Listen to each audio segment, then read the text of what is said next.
kalikasan. Ako si Elias, isang tagapagtanggol ng mga inapi at biktima ng walang katarungan.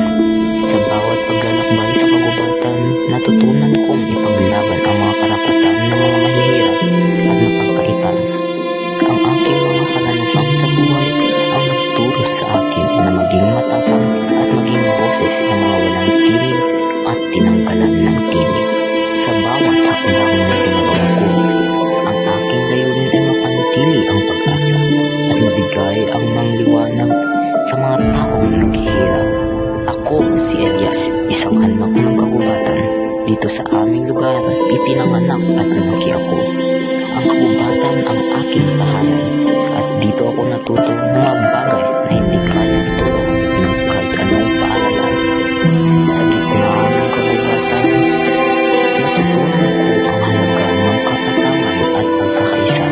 Araw-araw nakikipaglaban kami para sa aming kaligtasan at para sa kapakanan ng mga taong umaasa sa amin.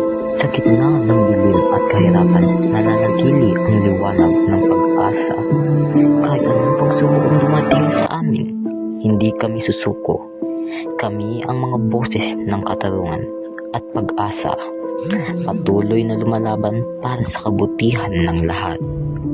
Ako si Elias, tagapagtanggol ng kagubatan at ng mga inaapi. Hanggang may mga taong nangangailangan ng tulong, mananatili akong nakatayo at maglilingkod para sa kanilang kapakanan.